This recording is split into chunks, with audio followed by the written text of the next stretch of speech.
Thanks for joining, everyone, and welcome. I'm Brian Paterson. Here with me is Matt Paterson of the Vision Elite team. We're We're, actually related. we're going to highlight our favorite sections and your thoughts on the Red Flint Firecracker Elite race. So while we're waiting in the start chute for the race to actually take off here, just for your point of reference, in the upper left-hand corner, you'll see Brian or myself up there, and that's just giving you an idea of whose perspective we're currently watching from. And that way you'll know which racers actually going through there rather than just who's talking. So it looks like we're about to take off here at this point. Brian, how are you feeling for this start? Yeah, I just gotten done completing about a 30-minute warm up where I'd gone through the paces and raised my heart rate a bit. I felt pretty decent overall.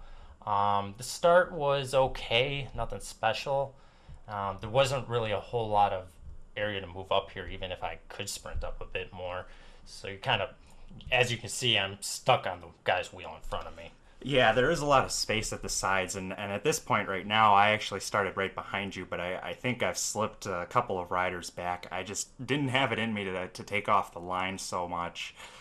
So through these first two turns, you really get kind of stuck in the line you're in unless you're really aggressive, and I just did not have it in me. But it looks like you're going to try and move up a few places here, aren't you? Yeah, I was contemplating doing that. It would have required a big burst of energy, and I know that there was a turn coming up here, so I didn't really want to blow everything that I had right at the Kind of start. playing it safe a bit. This is a pretty long lead out here. I think it's a mile and a half, so um, you have plenty of time for moving up the ranks as this goes on. Yeah, and a lot of riders do jockey for position, and what oftentimes happens is that a lot of these guys go really hard off the start and then they start fading. And knowing that this was maybe a mile and a half, I was kind of hoping that that might happen and I could capitalize on that. Yeah, and I think I'm about 10 guys behind you right here.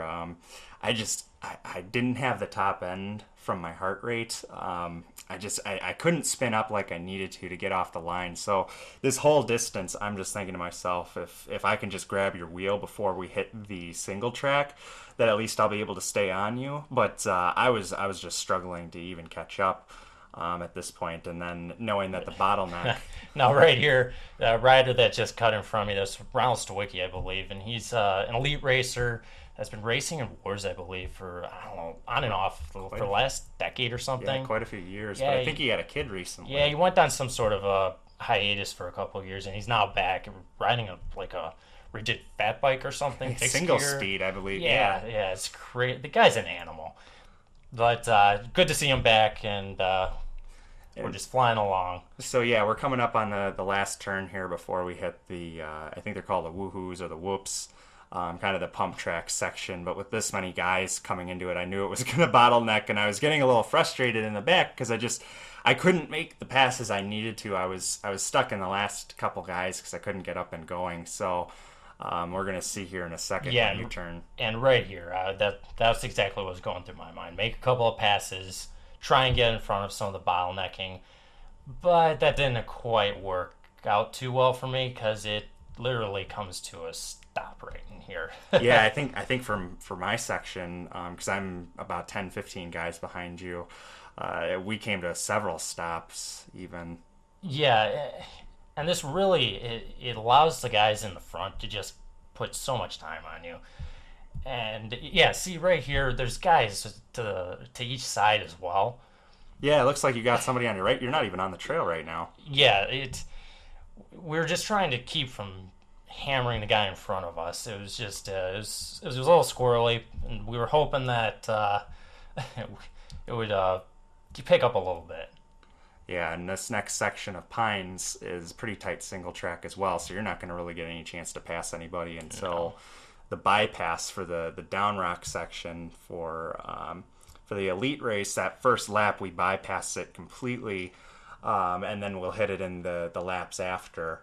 But until then, you really don't get a lot of chance to make any more passes off that start.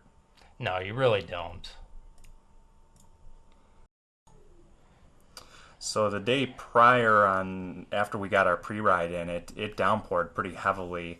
So I wasn't really sure exactly what condition the trails were going to be in. I heard some reports from earlier racers that it had dried out pretty nicely, and knowing that this is mostly it was going to be okay, but it seems to have tacked up pretty nicely.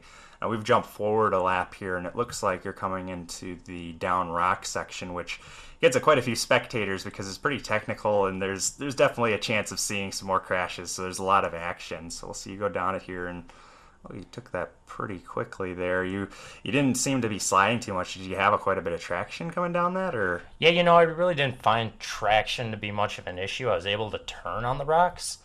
Um, yeah, it went pretty decently overall, as you saw. I was able to get around it and keep up most of my momentum. Yeah, I always struggled with a point in there where you come down that first section of rocks and you have to make that stay to the right to go down that little turn, and then I would always come too far out to the left, and it would end up making me need to slam on the brakes to realign myself with the trail rather than shooting off of it, because I'd just come in with a little bit too much speed. But I think we're going to see that in a few seconds here when that cuts back to my view of that.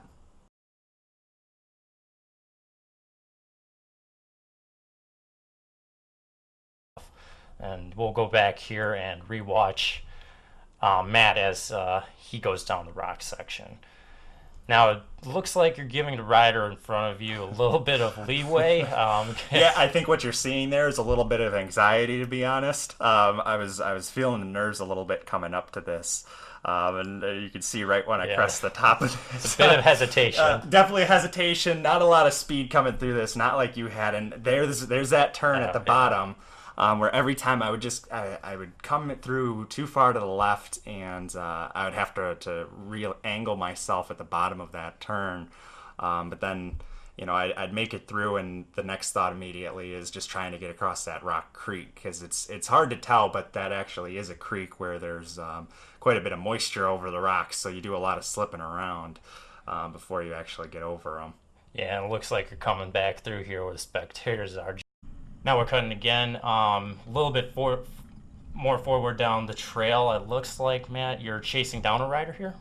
Yeah, I was trying to catch up before the creek section. The problem, again, with all of this is it's not very open, so if you are going to try and make a pass, you're pretty stuck. You'll have to hope for the rider in front of you to let you by.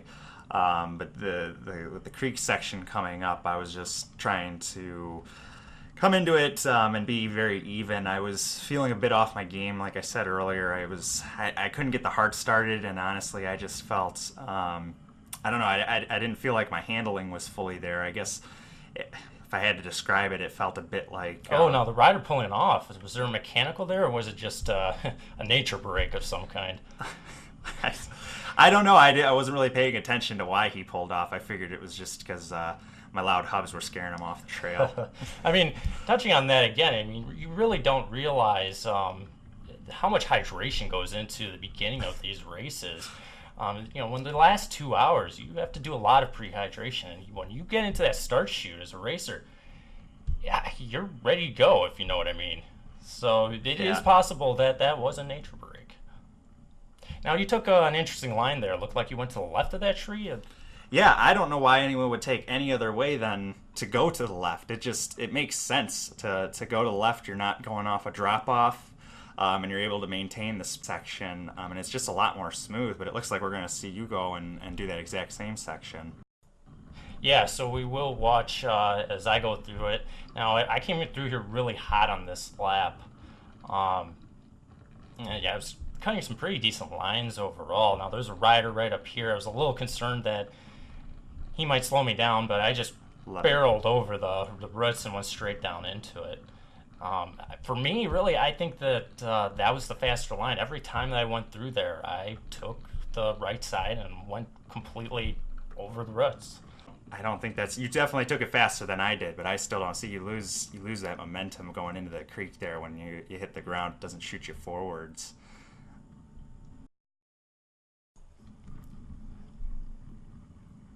Now, it looks like we're going through one of the more technical switchback sections. How are you feeling through here, Matt?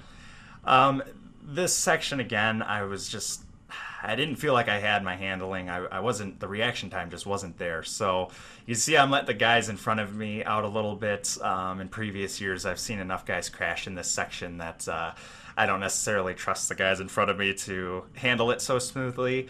But as you can see coming up here, I almost actually hit this tree. Oh, Yeah. wow. Yeah, coming through there, I just so you know, my Sioeye is actually mounted on the right side of my handlebars, so I'm almost nailing that tree right there at the end. And where I come through here, and I kind of slowed a bit before the rocks, but I was completely off. And I think one of the spectators was even yelling, "Oh geez, oh geez!" So it must have looked pretty gnarly from the sidelines there. Yeah, really. Yeah, as you can see, you just start sliding to the left there. And Yeah. Even though your Iowa camera was on the right to show how far over on the trail you were. Yeah, I didn't realize how close I got. Now it looks like we're gonna see you do that same section probably a little bit smoother than I did. I'm guessing, right? Yeah, now this. Yeah, that was an interesting one. So that rider, he pulled off because he had an inner tube or something stuck around his cassette. I don't know if he wasn't running tubeless or he picked up a little bit of trail swag, but it was pretty interesting. Anyways, I was coming through here and I wanted to focus on getting this all right, knowing that this is a more technical section. Yeah, and at this point in the race, I am still behind you. I spent the entire race behind you, so you're actually hitting this before I even make it there. Yeah, and you got the caution sign there, because right through here, you just slip and slide. Now, I seemed to cut it just straight down the center for the most part. Really didn't struggle with that. So far we've seen some of the more technical sections, but a lot of this course is a little bit more open and like what we're seeing right now, a little bit more open track, a little bit more space for passing. The single track in most places isn't really that tight. It's a little bit more flowy than some courses like say Manuka. But that's kind of good for both of us. That's caters a little bit more to our riding styles, where it's get out there and just pound in a train of guys and get to the front of it before the next single track section. Did you feel like that was kind of catering to you here? It looks like you were trying to chase down a group of several riders up there. Yeah, whenever it got open again, I really felt like that's when I could make passes, and I felt pretty strong. I was able to cut decent lines through all of it, obviously, because it's open as well. So yeah, I really like it when it opens up. Let me adjust my seat here. Sioeye, don't just record your rides, live stream them to your friends and family. All of our coverage was done using Sioeye cameras, which we had mounted to our handlebars. Visit Sioeye.com to learn more and purchase yours today. Schwalbe tires, pretty much the tires used by all racers on this course. Is that true? I'm pretty sure that's not accurate. Even so, when it comes to durability, dependability, and overall quality, Schwalbe tires will keep you on the trail. We're going to need to put a disclaimer after that. Vision Cycling, a new generation for cycling. Head on over to vision-cycling.com to join the vision of making cycling a traditional sport in today's culture. Well, that about does it here for us. Thank you all for joining in, and make sure to head on over to Vision Cycling's news and media page to keep up to date on not just our racing, but all things Vision related. For both myself and Matt, thanks again, and be sure to subscribe to our YouTube channel, Paterson Cycling.